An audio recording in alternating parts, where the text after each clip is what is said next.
شاه برکت‌شاه مدیر شعبه معماری و شهرسازی ولایت مختار کوهستان بدخشان باید به حالت کار چنین گفتنیم که شب 28 ماه تخمینا ساعت 22:30 در نتیجه سر زدن آتش در بازار مرکزی شهر خورخ کپرک پیاده‌گرد محله بلنیته بازار مرکزی زنجیر کپرک با حرارت آتش توب نآورده زنجیر کنده شد و در نتیجه کپرک کارنوشام گردید.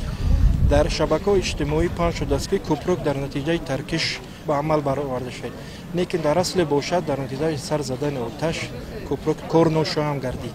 من سردور جمعیت دوروی مسئولیت محدود وحدت اوریون حادثه‌ای که دین شب روی داد در اینترنت گپو رفته استودن که گویا که اینجا در تراکت بود، لیکن من شهادت میدم که تراکت نبود، سوختور بود. در وقت سوختور همون بند میگویند یا تروس میگویند از کپرک شکست و کپرک پهلو گشت.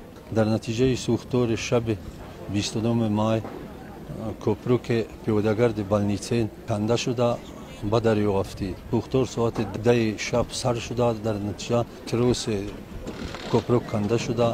در شبکه‌های اینترنتی خبر پخش گردیده است که در این جو تراک با وجود است، لیکن این در نتیجه سوختوری که شب 29 ماه سر زد تروس کپرک پیاده‌گرد کنده شده به دریا افتیده است. در تاریخ 28 ماه سال 2022 ساعت 22:48 دقیقه به نقطه مرکز علاقه شعبه خدمات دولتی آتش نشانی اوید سر زدن سوختور در بازار مرکزی شهر خورخ از طرف شهروند خبر تلفنی داده شد.